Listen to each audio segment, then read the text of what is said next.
Hey, this is Misery Loves Company, a weekly social reading series hosted by miserytourism.com. Every Friday, we welcome outsider and transgressive writers to come and share their work with us. And you know what? By the time you're watching this, if you're watching this on YouTube, we'll have been doing this for a fucking year. We started this July 25th, 2020, in the midst of the fucking pandemic. And now a year later, we're still doing this. Now a year later, I'm still struggling to speak. No, we're still doing this fucking thing after a year. So I don't know. I think that's awesome. And I think we've only missed like 3 Fridays over the course of the entire time. Once when I went home to visit family, once for Christmas, and then once I think when I was moving or something. Anyway, I'm fucking belaboring this thing. I'm wasting time.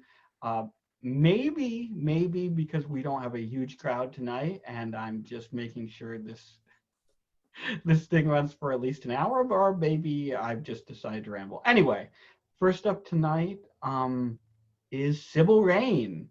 Are you with us, Sybil? Oh, wow. I didn't know I was first. You weren't, but then people canceled. Okay. Well, so I'm just going to read part of my book, and I debated reading something that was more edited, but I just wrote this the other day, this part, so I thought it would be more fun. It's not edited at all. And it's kind of towards the end, but I don't think it's really like a spoiler per se. Okay. Okay, let me try to figure out the voice for this character. Oh, little lady, said Tiny. I sure am gonna miss you. I'll miss your face, your hair, your skin, your eyes. But most of all, his fingers slid down my stomach and snaked around to my inner thigh. A familiar hunger filled his eyes. He licked his lips and fondled his crotch with his free hand. Oh no, I thought. There was no way I could handle another round with that thing. It was fucking ground zero between my legs. Another plane crash was out of the question. It hurt just thinking about it. But wait, was I hallucinating? Or had Tiny just said he was going to miss me? What the fuck was that supposed to mean? Something told me it wasn't because I was about to be set free. Tiny, I said. He gazed at me, specks of drool forming at the corners of his mouth and dribbling down his chin. What did you mean when you said you were going to miss me? I asked. Are you going somewhere, or... The boy looked suddenly sheepish. He lowered his eyes. Did I say that? He said. I didn't mean that. Well, what I was going to say was... He cast a quick glance over his shoulder. Ah, screw it. He shuffled around the side of the bed and made his way to the top, where my head was. He spoke in an exaggerated whisper, checking frequently to make sure no one else was about to enter the cave. I really shouldn't tell you this, he said. But Maurice went to the boss with some concerns and complaints about you. Specifically, he told Randall the rabbit that you happened to be a siren and a harpy and a scoundrel besides. There's going to be a trial. It's set to start any minute now. And when you're found guilty, which you will, why, there's going to be a feast. A wonderful feast and a festival besides. It'll be a grand celebration, a party the likes of which you've never seen before. And the food. By golly, it'll be more food than you could eat in your entire life. Wine and cakes, custard and bread, and the meat. Oh, the meat. How I love the festival meat. So tender, so juicy, falls right off the bone, roasted and marinated and dripping with juices. Mm-mm. You're gonna love it, little lady. You're gonna... Suddenly he paused. The sheepish look returned to his face. He swallowed. Well, you won't actually... I mean... It looked as though he were about to burst into tears. I rolled my eyes. Look, I said, I get it. You don't have to beat around the bush. I know the drill. The meat is me. I'm the festival meat. I'm a slut and a vixen and I deserve to be eaten. Blah, blah, blah. I get it. Your whole spiel is predictable as fuck. No offense. Listen, untie my wrist so I can get the fuck out of here. Tiny's eyes bugged out of his head. Are you kidding? He said. You know what would happen if I did that? To both of us? No way!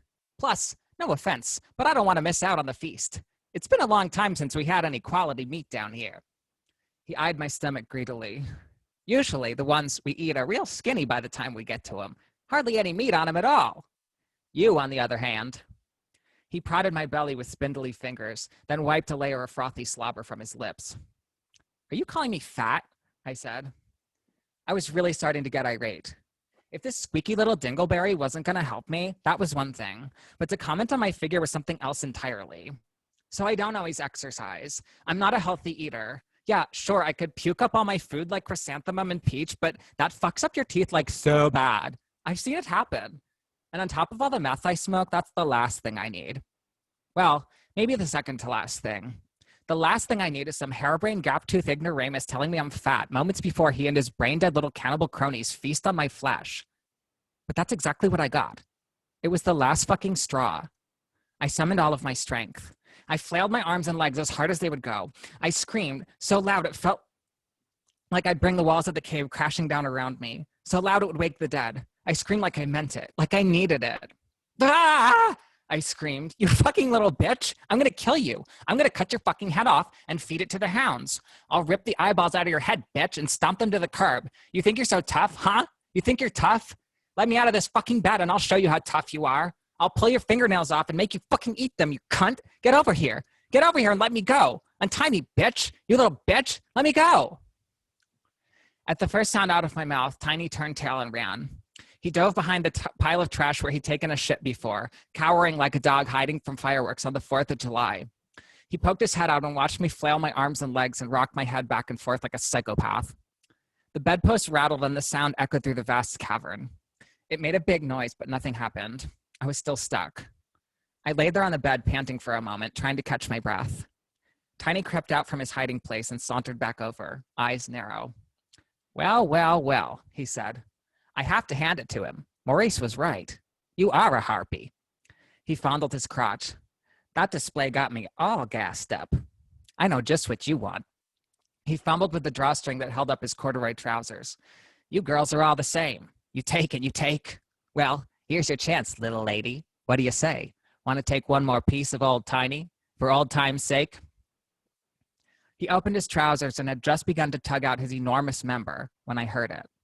It started quietly and grew, like a tidal wave. It sounded like birds at first, or a troop of horrible monkeys. Yammering, chattering, belching, and squealing. Hundreds of voices, maybe even thousands. The voices echoed through the cave and bounced off the walls. I whipped my head around frantically, trying to locate the source of the sound. Tiny let out a yelp, then scrambled back into the gloom. I lost sight of him as he disappeared behind a tower of filth. The voices grew louder and louder until the sound was deafening. Finally, I saw them. There were dozens of them, hundreds. They piled into the cave from all directions. Disgusting, tweaked out, half-rotted albino zombie children, pushing and shoving and falling all over each other to gain access to the fetid cavern where I lay captive. There were fat ones and skinny ones, bald ones, and ones with big tufts of hair coming out of their heads and cheeks like face pubes. There were gray-skinned ones, and yellow-skinned ones, and purple and blue-faced, bloated, toad-looking idiot ones. There were ones with gaping mouths and festering sores on their eyelids and rotted, crooked teeth poking out from pockmarked gums. Snot ran from their nostrils, blood seeped from their pores and trickled from their lips.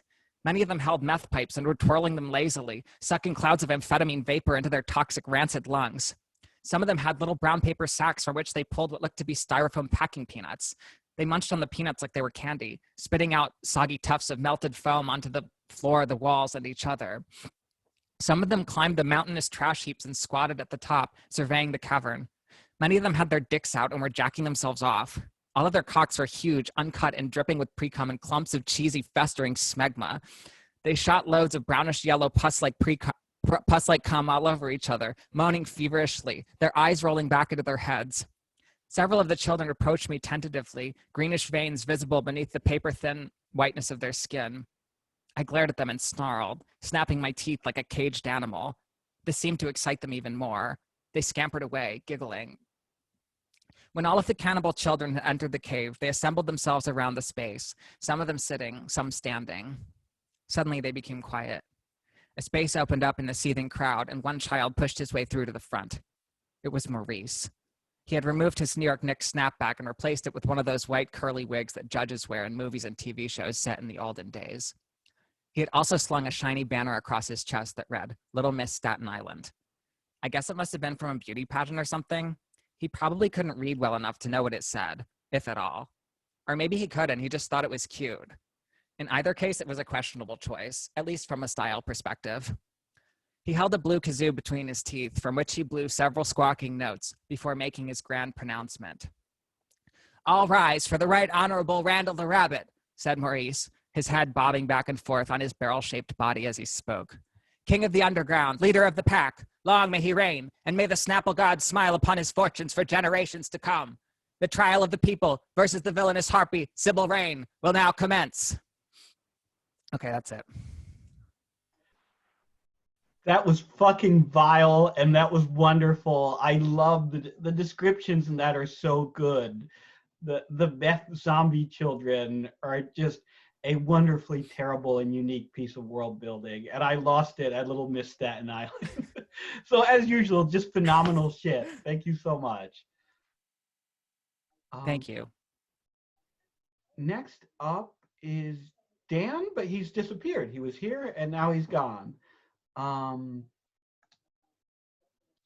we'll give him a little bit to come back here. I had a couple of people say they had pieces that they wanted to share. Keith, you said you had some poetry, I think, that you wanted to share? I do. That's a tough act to follow. Well, the floor is all yours, and I know you were a little nervous, but it's a small audience tonight, so it's about as unintimidating as it can get, you know? That's good. I appreciate the chance to share this. I've been coming to these meetings or Zoom calls since about last November, and I've never shared anything because prior to that, I'd never written anything. This is some of my first venturing into writing. It's not transgressive, but it's just a few poems I put together and I'd like to share them. First one's titled Hope. This was written October 15th of last year. Age is just a number until it's not, and infinity becomes finite, and immortality becomes mortality. And then the end is in sight, and the game is almost over, and you don't want it to end. And the happiness that you find is in the eyes of those closest to you. For the hope and promise for the future is with the young. So after I wrote that, I didn't have a title, and so I'm going through these transitions, I guess, as writers go through. I figured I better have a title, or needed a title, so I titled this piece on October 16th, Epilogue. I'm not a poet, but yesterday I wrote a poem. I have 3 titles, each connoting a different meaning. COVID 2020, disposable, disposable, or pandemic. Maybe untitled would be more appropriate. I don't know. My hope is that the poem is meaningful and inspirational. Maybe it should just be titled Hope. I think that's it, Hope. As I got into the first bits of the Zoom calls with Misery Tourism and started reading and getting deeper into this, one of the first things I came upon was the debate over what people were even writing about. And this next piece is titled Alt-Lit, Flash Fiction, etc., Undefinable. Through all the years, he never really knew about it. Purely by accident, he stumbled into the community. Damn those algorithms. And he read and studied and thought, and now things are all up in his head, and he has to get them out, not for fame, not for fortune, but for sanity.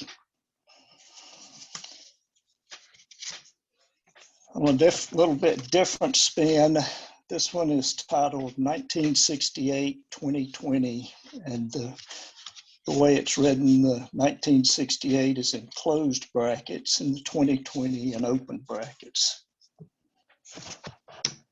He was the class reader. Every morning, junior high, the newspaper headlines. Always a casualty report from the war. And the class had pen pals, soldiers in a faraway land, and they corresponded until they didn't. And over time, the letters were lost. And today, every morning, we read the headlines on our phones, and we message our friends, and we correspond until we don't. And over time, the friends are lost. The last piece was written after Thanksgiving, after a family gathering, and I wrote this to pay homage to Kevin Gonzalez and Back Patio Press, which was the first set of indie literature books that I had ever encountered and read. And so this piece is titled Kevin, Neil, No Glycon, Alec, TJ. My son picked up my Back Patio Press books. He said, "These books feel different," if he only knew. I said, "You should read them." He said, "They feel really good." I said, "You will feel really good after you read them." My son is 35 years old. He has a very, very good memory for things I've said and done. And I bet that one day he'll read them. That's it. Thank you.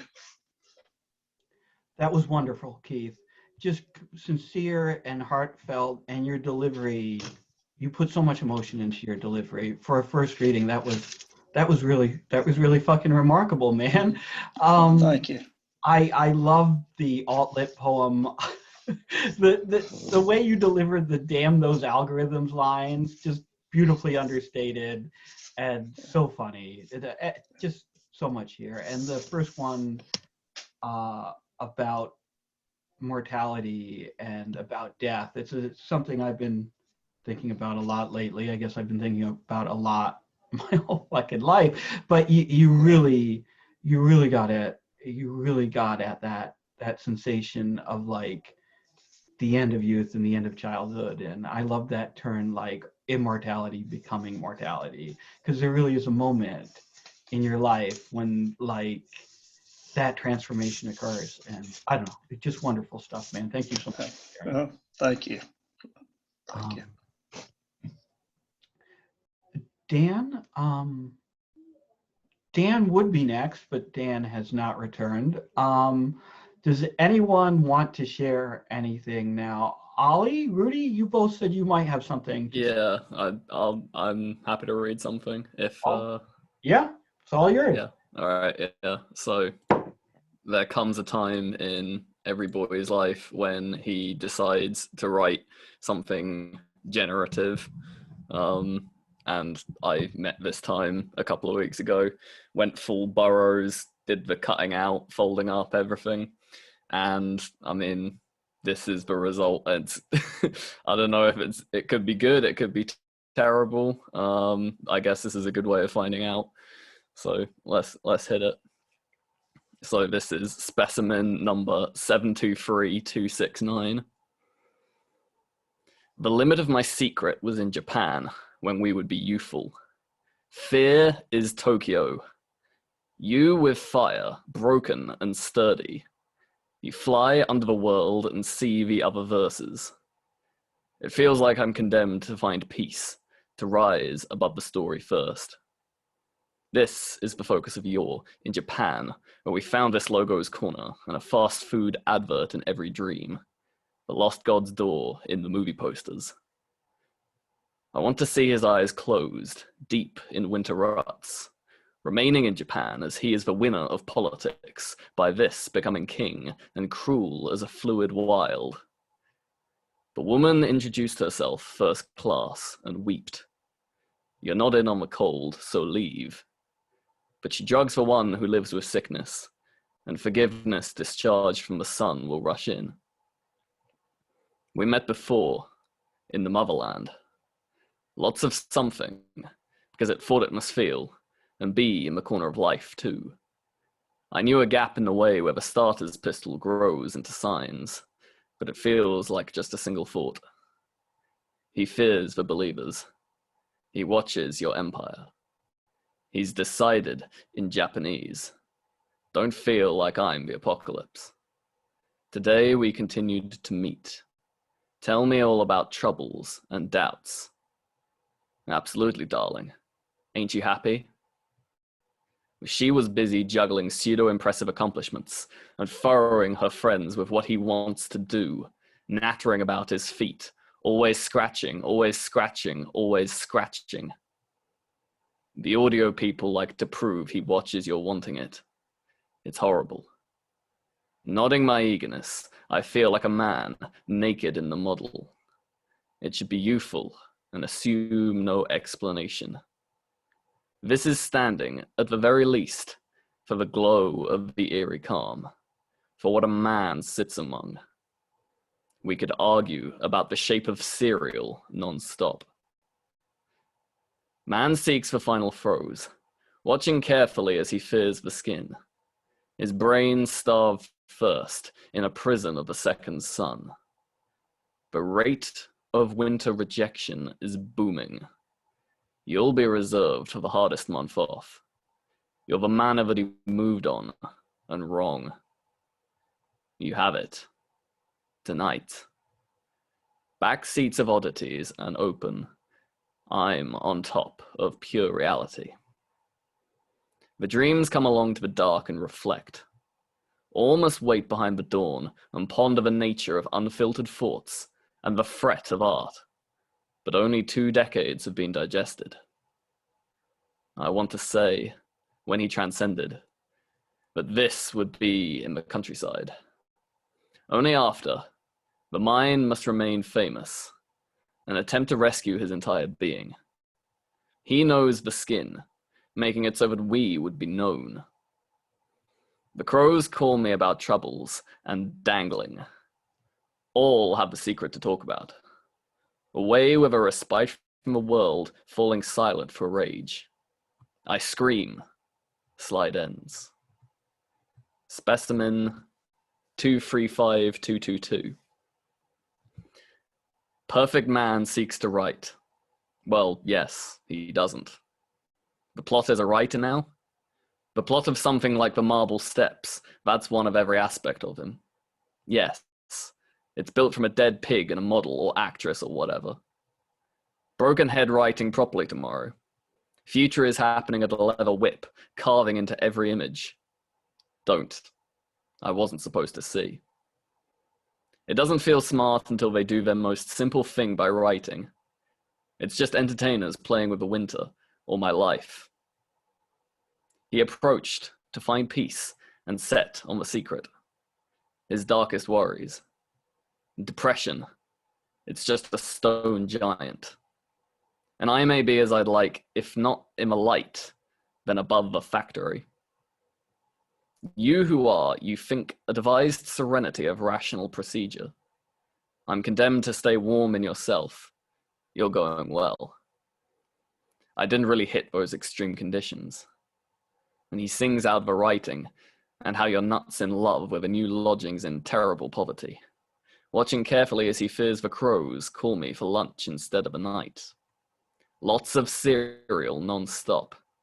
I'm on top of the car, now going on a rooftop, and failed memory holds firm with toil. I scream. Slide ends. Specimen number 222389. Stage show contestants get back in the car crash. Incendiary firestorms blowing in. Trees sway in heaven. The shape of the final groans rattle out of the course, using children attempting to live as Camilla got cut. It's time in Yavaskala itself, smoking away from the world, to Elizabeth with all likelihood, off to change any personal happiness, without the final spasms of a twice-forgotten day. There must be some kind of important something here. Shaking, jelly legs, hyperventilation, crying and spat out, and we mammals do our best, cooped up in flights of friendly faces. Stage show contestant gets dumped for his property. Love the chalet, though, occasionally, go through with her friends to a massive country house, at home at 75 miles per hour in a week with a picture frame. Descending down their vanilla, or a town, when the groom churned his last spasms of tea for sneaking tonight. This was completely naked sneaking. Tonight, do not survive beyond the corner of politics. Learn of the power vested in the twice-forgotten emperor. He's a tree, physiologically speaking. And then trees sway in black polo shirts. Do not survive beyond the limit of inspiration. I like to see, share, and shimmer across the loch. It slows the trauma of heads. Nice scream, slide ends.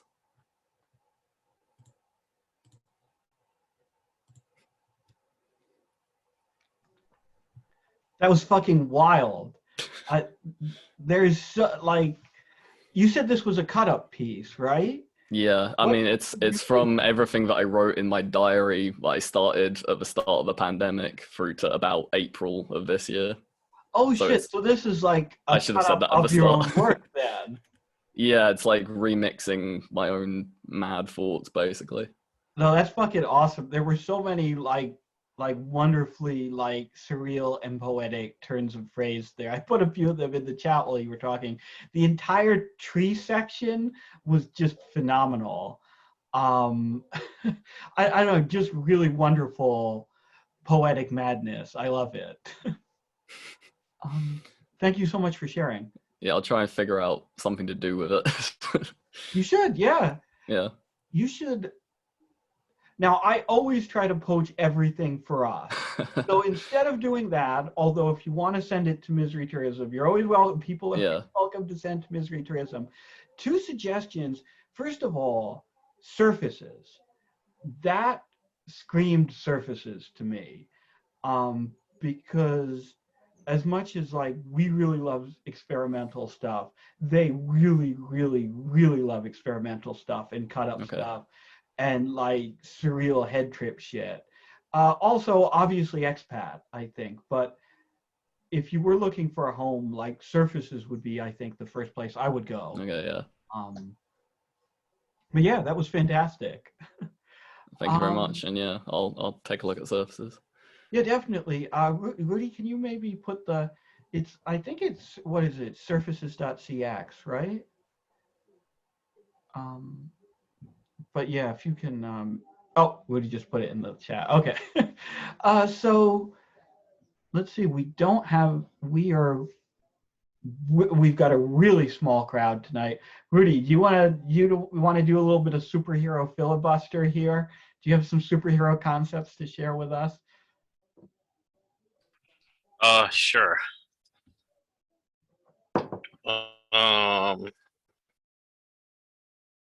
Okay. So, the first one I'm going to share is called Yoke.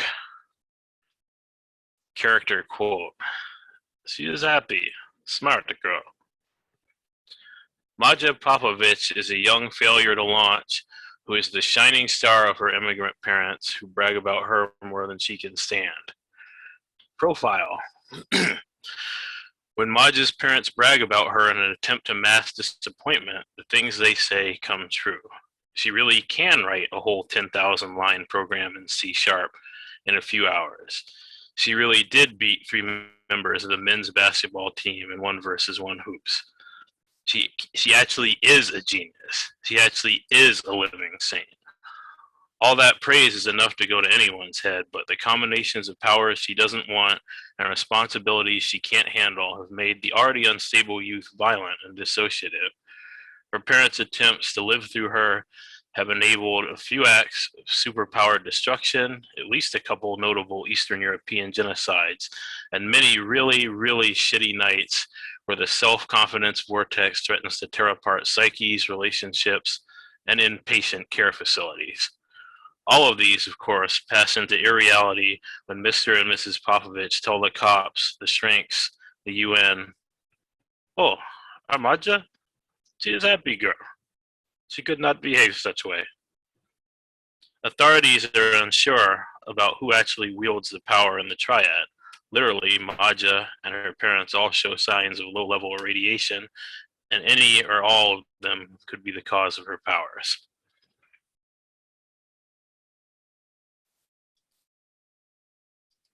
Let's see. I'll do vagina monologue. Character quote. Fucking cunt. The more Chad Haim talks about his abusive ex-girlfriend, the more people are sucked into his story. And once he starts talking, he never stops. Profile. Vagina monologue stories about his girlfriend, true, untrue, and half-true, create a parallel universe where all of them are 100% true. People who listen too long are drawn from this universe into that of his stories and trapped there until he stops talking, which is rare. There are thought to be multiple vagina monologues, and Chad is just one. The Chinese government hexer, Streak of Red, uses a similar technique and was, through a government scheme, pronounced the fiancé of glorious China before enduring a very public breakup with his love. And I think Dan is here, so yeah. Dan is here. Why don't you read one more supervillain concept while we wait for Dan to get kind of settled in here. Roger. Let's go with Turf Builder. Character quote. Oh, and turf is spelled T-E-R-F, builder. Character quote. Don't touch my hands. A self-identifying Granite Butch, Ellen Andrews is a landscaper whose straight-up blue-collar work ethic is as renowned as her hatred of trans people whom she delights in killing and composting on her 10-acre, off-the-grid lesbian farmstead compound, the antagonistically named Priapus Ranch. Profile. Turf Builder and her ranch harem of lesser bulls and femmes possess unparalleled abilities of cellular regeneration when in nature, though these quickly lead to cancerous growths if their bodies aren't injured. Their growth orgies also rapidly deplete the soil around the area they live, so they need tons of fertilizer. Humans and the occasional supervillain will do nicely for this. Thank you, Rudy. Those were a very choice selection. Are these available anywhere? Are these on your registered hex offender site or? No, they're just in concept document. So. Damn, those were fucking awesome. I particularly like the person the kid where every lie their parent tells about them comes true, and how that's like makes them even more pathological. That was a great idea. Dan, you're here. How are you doing, man? Oh, you're muted. Sorry, new phone. I think I destroyed like 3 phones in the last month, or in the 2 weeks before going into the hospital. So I'm good now. I got cigarettes. I got my privileges to like use a computer and go outside to smoke the last day I was there. And I was just get settled in, like on, free room and board, free food. They had Wi-Fi in the hospital, which is new. Shit. I could have fucking moved there for free, but they wanted me out because once you start settling in, that's when they kick you out. Damn, that sucks. That sucks, man. They won't even let you be happy in the loony bin. That's pretty fucked up, Yeah. And I thought I was the sanest person, but then I got the dreaded schizophrenia diagnosis, which means I guess I can get free room and board anywhere. I mean, I've been getting like a mixture of diagnoses from like bipolar to schizophrenia for the last 10 years. Yeah. And the real diagnosis is the friends you made along the way. That's a big mood for my diagnosis too, but I'm gonna let you finish. Yeah, No, like I met a couple like really good artists in there, like musicians and shit. We're going through very similar things, just like strongly anti-government, but also they like making art. So I thought, That's a killer fucking combination right there. So you have a piece to share, right? yeah, it's in my notes though, so I think I can get out of this one. I like lost 3,000 words or something because I tossed my laptop in the fucking ditch like a month ago, both of them. Oh, fuck, that sucks. But I'm You're pretty sure if it's probably- like worth a damn, I can remember it. Do you use Google Docs or not? I do for some, but I was using this this Linux Markdown app called Ghostwriter, and it's pretty much like Google Docs except it's not backed up. So that's my bad. Can you still hear me? Loud and clear. Okay, cool. These are just like two snippets I write like when I don't have a lot of time as poetry first, and then I kind of like flesh them out later, like unpack them. Like Elle Nash, I took her workshop last year, and it was like really helpful for just like fleshing out, right? Because like you always know what you mean, but not everyone else does if they don't have like the shared context. But let's start. This one's called Carrying the Glass of Seawater.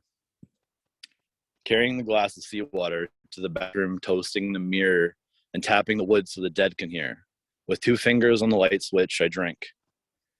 In the dark, you can only see the reflection of your past, and they say wanderers live and die between the single breath of a god. And here I am exhaling till the walls of my lungs touch. The shadow shifts like it always does. My hair grows white and the beard crawls out of the dark. And I've tried to explain the difference between a shadow and a reflection, but not many can see in the dark. And that's this one's called Hitchhiking. Had 13 arrows on the ground in a pattern that meant nothing. Diamond and a rough. I think. Sorry about that. Was that guy showing his dick at least? Like, Nah, sadly. ugh. Come on, guy. Pretty low effort troll, but sorry about that. All right. Had 13 arrows on the ground in a pattern that meant nothing to me. An RV pulled to the side of the road. A cat was driving. Said, "Where's your shoes?" Said, "I lost my steel boots years ago, and still barefoot I found my way." The road phased into a field, and the cat was lost with no sense of smell. Cat said, "Follow the river, cross the shallow and rapid, float in the deep and still." It was still getting dark soon. A river is one thing always seen in the dark, so you don't have to wait through the night.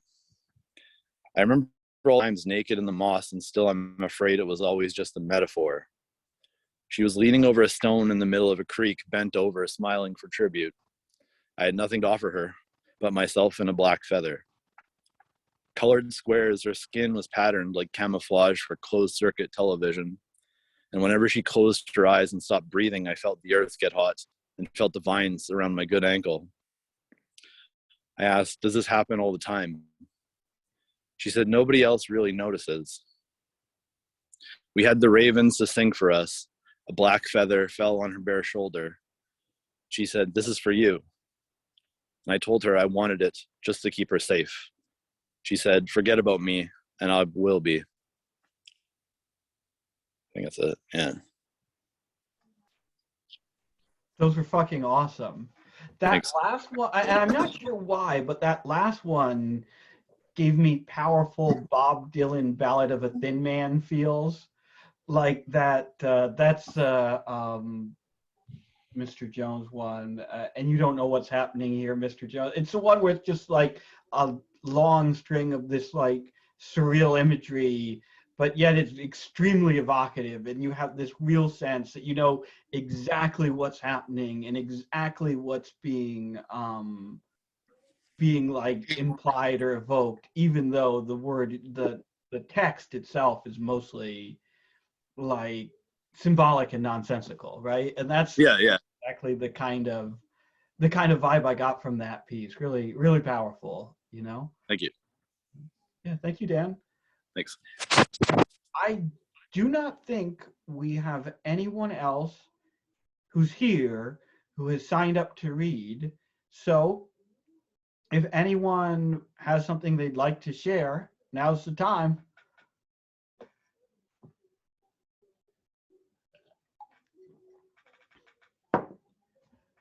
I I feel like doing that thing that really shitty teachers do, where they call on somebody. But actually, almost everyone here has already shared. The only people who haven't are Brandon and Stephen. And I won't put Brandon or Stephen on the spot here. But if Brandon or Stephen did have something they wanted to read, now would be the time. William, your hair. Is that it? That's all you had tonight, Stephen? Come on. Yeah. No. Well, thank you. Thank you for drawing attention to my hair. I always appreciate it. All right. All right. In that case, I know it's really early, but maybe we'll draw the reading to close. Last call here, guys. But I will leave the chat. I'll leave the Zoom meeting up for a while.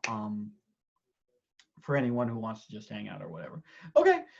If you're watching this after the fact on YouTube, this has been Misery Loves Company. Once again, this is a weekly reading hosted by miserytourism.com. We do this every fucking Friday night, 8 p.m. Eastern Time, 5 p.m. Pacific. We tweet out the link about 15 minutes or so before. You can follow us on Twitter if you'd like to join us sometime. That's at Misery Tourism. And fuck it, we are done.